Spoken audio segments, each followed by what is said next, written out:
இந்தியை பிரதிநிதித்துவப்படுத்தும் எல்ஐசி இணையதளம் நாட்டின் பன்முகத்தன்மையை மிதித்து மத்திய அரசு பலம் வாய்ந்ததாக மொழியை திணிப்பதாக முதலமைச்சர் மு.க.ஸ்டாலின் கண்டனம்.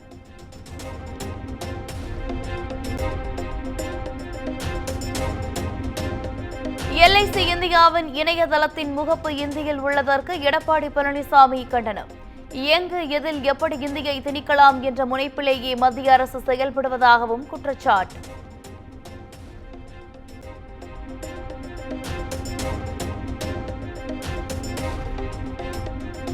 ஆங்கிலம் மற்றும் இந்தி மொழிகளில் வரும் வகையில் இணையதளம் சரி செய்யப்பட்டு விட்டதாக எல்ஐசி நிர்வாகம் விளக்கம். மக்களுக்கு ஏற்பட்ட சிரமத்திற்கு வருத்தம் தெரிவித்துக் கொள்வதாகவும் அறிக்கை.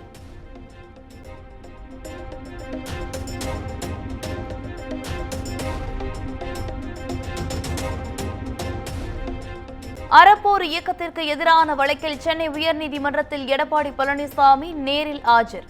வழக்கு விசாரணை டிசம்பர் 11ஆம் தேதிக்கு ஒத்திவைப்பு.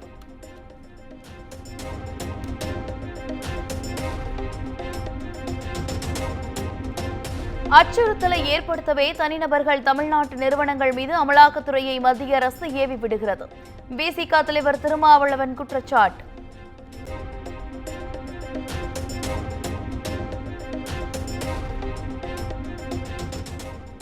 தமிழக வெற்றிக் கழகத்தின் மாநாட்டிற்கு சென்றவர்கள் குறித்து உளவுத்துறை போலீசார் தகவல் சேகரிப்பு. விஜயின் அரசியல் நகர்வுகளை உளவுத்துறை தீவிரமாக கண்காணித்து வருவதாகவும் தகவல்.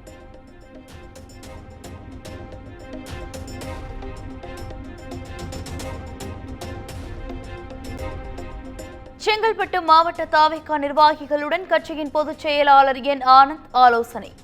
2 தொகுதிக்கு ஒரு செயலாளர்கள் 3 ஒன்றிய செயலாளர்கள் எனும் அடிப்படையில் நியமிக்க உள்ளதாக தகவல்.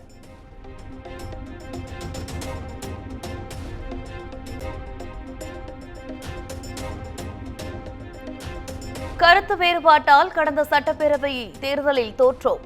கடைசி வரை எதிர்க்கட்சியாகவே இருக்க வேண்டுமா? திருச்சியில் நடைபெற்ற அதிமுக கள ஆய்வுக் கூட்டத்தில் முன்னாள் அமைச்சர் தங்கமணி ஆதங்கம்.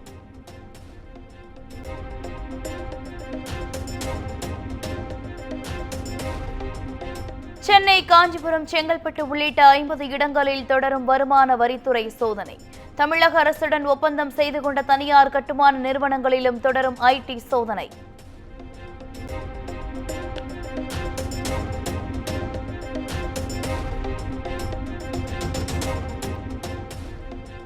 தென்கிழக்கு வங்கக்கடல் பகுதிகளில் வருகின்ற 23ஆம் தேதி குறைந்த காற்றழுத்த தாழ்வு பகுதி உருவாக வாய்ப்பு. வானிலை ஆய்வு மையம் கணிப்பு.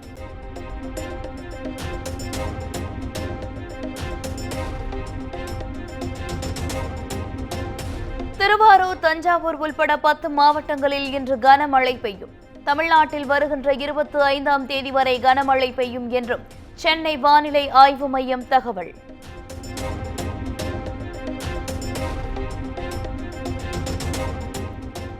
பேரிடர் காலத்தில் மீட்பு பணிகளை மேற்கொள்ள அவசரகால வெள்ள மீட்புக் குழுவை அமைத்து நீர்வளத்துறை உத்தரவு. மழை, புயல், வெள்ளம் போன்ற இயற்கை பேரிடர் காலங்களில் மீட்பு பணிகளை அவசரகால வெள்ள மீட்புக் குழு மேற்கொள்ளும் எனவும் அறிவிப்பு.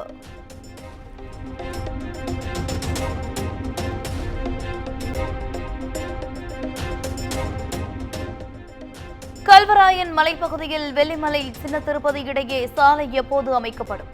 தமிழக அரசு பிரமாண பத்திரம் தாக்கல் செய்ய சென்னை உயர்நீதிமன்றம் உத்தரவு.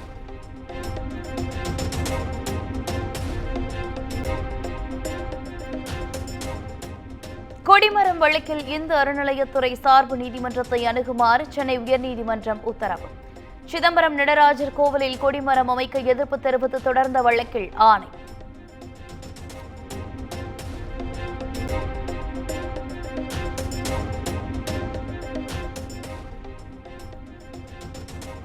பரமக்குடியில் இமானுவேல் சேகரனுக்கு மணிமண்டபம் கட்டுவது தொடர்பான அரசாணையை ரத்து செய்ய கோரிய வழக்கு.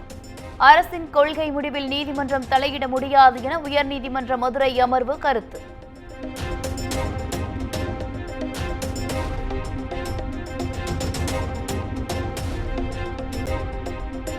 மதுரை பரவை அருகே சாதிச் சான்றிதழ் கேட்டு நடத்தப்பட்ட தொடர் போராட்டம் தற்காலிகமாக வாபஸ். அமைச்சர் மற்றும் ஆட்சியர் நடத்திய பேச்சுவார்த்தையில் உடன்பாடு எட்டப்பட்ட நிலையில் போராட்ட குழுவினர் அறிவிப்பு.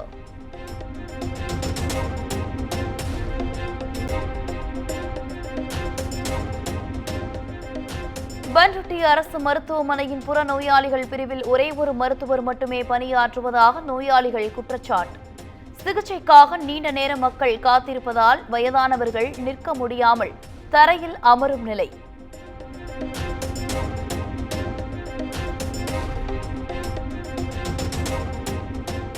சேலம் மாவட்டம் ஆத்தூர் அரசு மருத்துவமனையில் தவறான சிகிச்சையால் பெண் உயிரிழந்ததாக உறவினர்கள் புகார். மருத்துவமனையை கண்டித்து கருமந்துறை ஏத்தாப்பூர் சாலையில் உறவினர்கள் மறியல்.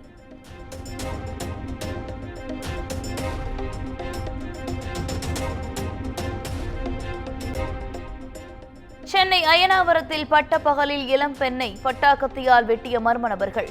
சிசிடிவி காட்சிகள் வெளியான நிலையில் காவல்துறையினர் விசாரணை.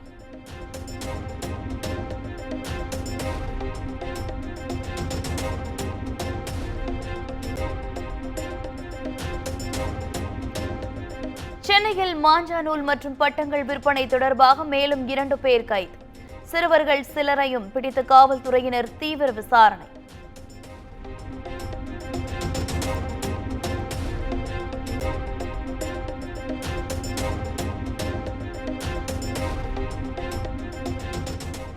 சுமார் 1 கோடி ரூபாய் மதிப்பிலான கொக்கைன் போதைப் பொருள் பறிமுதல் செய்யப்பட்ட விவகாரத்தில் முக்கிய டீலர் கைது. பெங்களூருவில் வைத்து சீனிவாசன் என்பவரை கைது செய்து போலீசார் விசாரணை.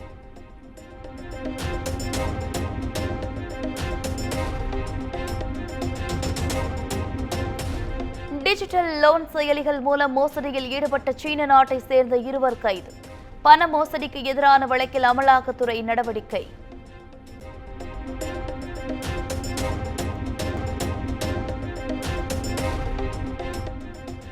திருவள்ளூர் மாவட்டம் கோலடி ஏரி ஆக்கிரமிப்புகளை அகற்ற வலுக்கும் எதிர்ப்பு.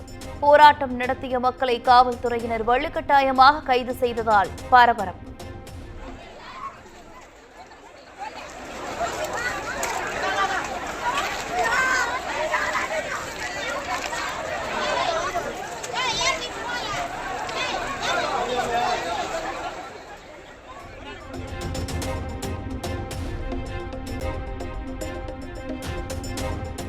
விமான நிலைய விரிவாக்க கட்டுமானங்கள் நீர்நிலைகளில் கட்டப்படுவதாக சீமான் குற்றச்சாட்டு.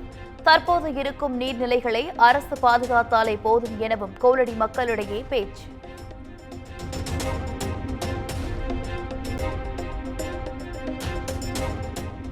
திண்டுக்கல்லில் அரசு பேருந்தின் முன்பக்க டயர் வெடித்து விபத்து. அரசு பேருந்துகளை முறையாக பராமரிக்காமல் இருப்பதே தொடர் விபத்துகளுக்கு காரணம் என பொதுமக்கள் குற்றச்சாட்டு.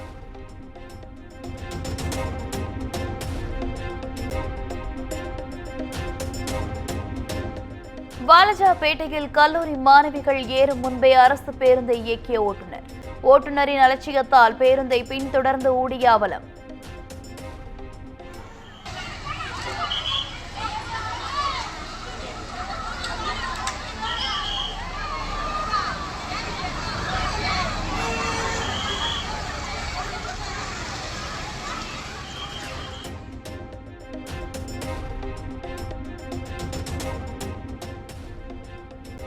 புதுக்கோட்டை அருகே அரசு பேருந்து நடத்துனரை பயணி தாக்கியதாக குற்றச்சாட்டு. பயணி மீது நடவடிக்கை எடுக்க கோரி பேருந்துகளை நிறுத்தி நடத்துனர்கள் ஓட்டுநர்கள் போராட்டம்.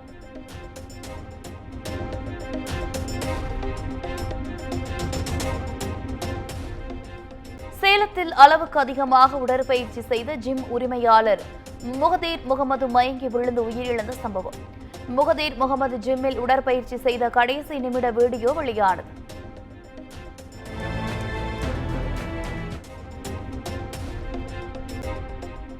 தூத்துக்குடி திருச்செந்தூர் கோவில் யானை தெய்வானை தாக்கி 2 உயிரிழந்த சம்பவத்தின் எதிரொலி. நெல்லையப்பர் கோவில் யானை காந்திமதியிடம் பக்தர்கள் ஆசி வாங்க தடை விதிப்பு.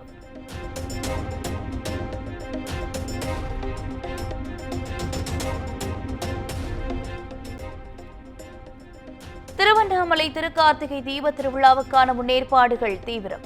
தற்காலிக பேருந்து நிலையம் கார் பார்க்கிங் முறையாக அமைப்பது குறித்து துறைசார் அலுவலர்களுடன் ஆட்சியர் ஆலோசனை.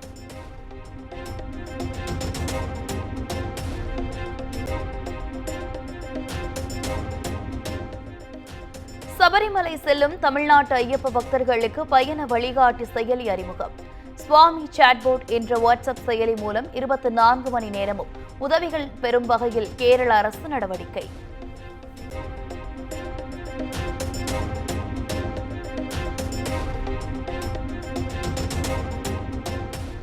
தெலுங்கானாவின் நிசாமாபாத் நகர முன்னாள் மேயரின் கணவரை சம்மட்டியால் கொடூரமாக தாக்கிய ஆட்டோ ஓட்டுநர். நில ஆக்கிரமிப்பு விவகாரத்தில் தாக்கும் வீடியோ காட்சி வெளியானது.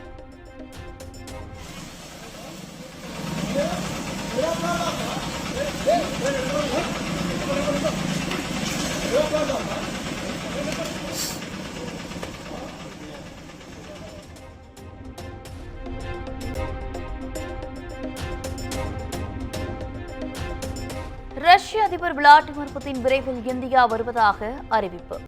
ரஷ்ய அதிபர் மாளிகையின் செய்தி தொடர்பாளர் டிமிட்ரி பெஸ்கோவ் தகவல்.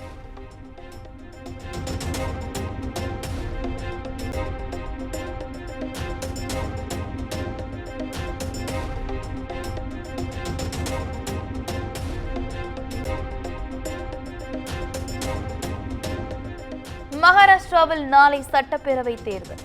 288 தொகுதிகளிலும் முன்னேற்பாடுகள் தீவிரம்.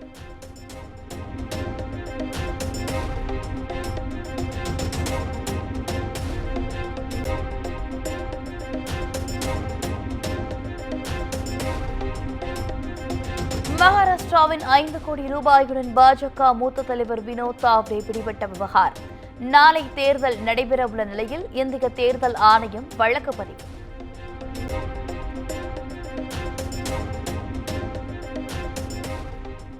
செயற்கை மழை பொழிவு அனுமதி கோரி டெல்லி அரசு மத்திய அரசுக்கு கடிதம்.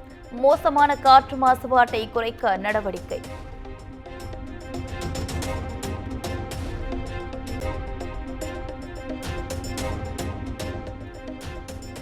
புதுப்பிக்கப்பட்ட அணுசக்தி கோட்பாட்டுக்கு ரஷ்ய அதிபர் புதின் ஒப்புதல்.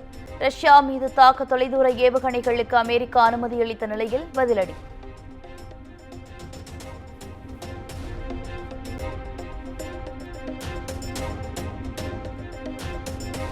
இஸ்ரேல் தாக்குதலால் காசாவில் உயிரிழந்தோர் எண்ணிக்கை 43,972 அதிகரிப்பு.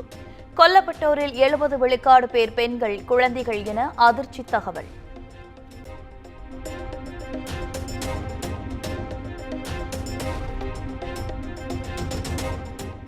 ஆதிக் ரவிச்சந்திரன் இயக்கத்தில் அஜித் நடித்து வரும் குட் பேட் அக்லி திரைப்படம் 2 வாரங்களில் படப்பிடிப்பு நிறைவடைய உள்ளதாக தகவல்.